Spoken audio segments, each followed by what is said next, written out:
Eu saúdo os irmãos com a paz do Senhor. Nós estamos em mais uma leitura diária desta quinta-feira, que refere-se à lição de número 8, com o título Josué, sucessor de Moisés. E a referência se encontra no livro de Josué, capítulo 1, versículo de 1 até ao 9. Eu estarei lendo. E sucedeu depois da morte de Moisés, servo do Senhor, que o Senhor falou a Josué, filho de Num, servo de Moisés, dizendo: Moisés, meu servo, é morto. Levanta-te, pois agora passa este Jordão, tu e todo este povo, a terra que eu dou aos filhos de Israel.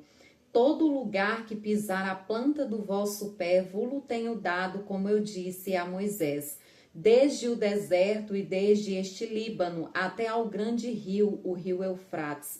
Toda a terra dos heteus e até o grande mar, para o poente do sol, será o vosso termo.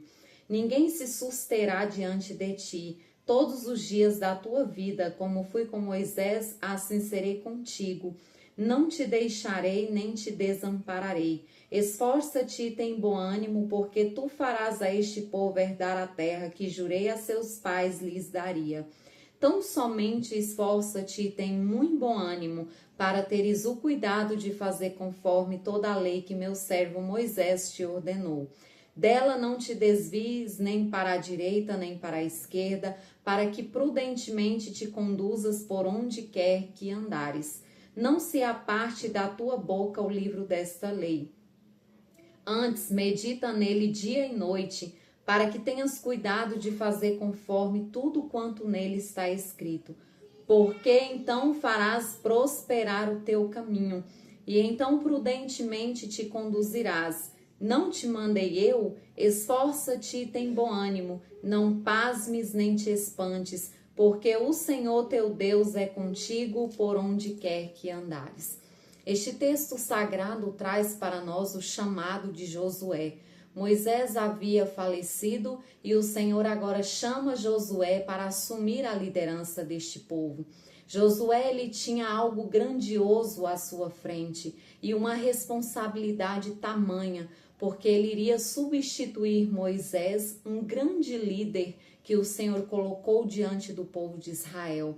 E ele precisava conduzir aquele povo à terra prometida, fazendo com que eles continuassem obedecendo o livro da lei e o chamado que o Senhor tinha na vida deles. E aqui neste capítulo nós encontramos o Senhor Deus falando com Josué e animando a Josué para que ele pudesse iniciar aquela tão grande empreitada, aquela responsabilidade tamanha que estava sendo colocada sobre os seus ombros. Eu imagino Josué, alguém que tinha perdido o seu líder também.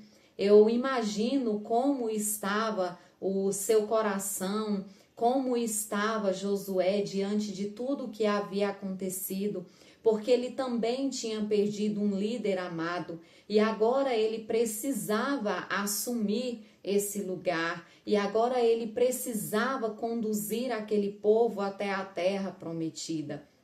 Mas o Senhor aqui está dizendo para ele: esforça, tenha bom ânimo. O Senhor estava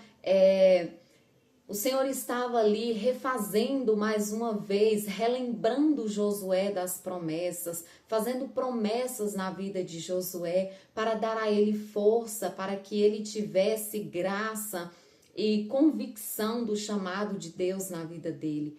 Quando nós observamos aqui, nós podemos perguntar: e por que Josué foi o escolhido? Ele foi um dos que saiu do Egito, somente ele e Calebe entraram na terra prometida, daqueles que haviam saído do Egito.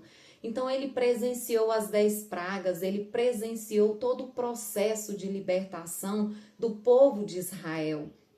Um segundo ponto é porque quando os 12 espias são enviados ali para observarem a terra prometida, somente Josué e Calebe têm convicção e eles têm ânimo diante do que eles estavam vendo. Os outros voltaram assim um pouco desanimados, pensativos.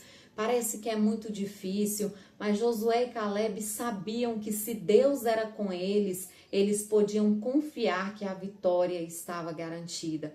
Então, quando nós observamos neste texto sagrado, nós vemos que Josué, o Senhor havia preparado ele havia sido escolhido para dar continuidade àquilo que Moisés havia começado. Que nós sejamos como Josué, que diante das dificuldades, diante das lutas, diante de tudo que vem na nossa vida para nos fazer desanimar, que nós possamos olhar para frente e reconhecer que Deus é conosco e reconhecer que Deus tem um propósito na nossa vida, que Deus, se Ele está na nossa frente, se Ele está conosco, nós não devemos temer o nosso adversário. Deus abençoe aos meus pastores, Deus abençoe aos irmãos que são comentaristas, Deus abençoe os meus colegas que fazem a leitura diária e que Deus continue abençoando a você que tem nos acompanhado aqui neste canal.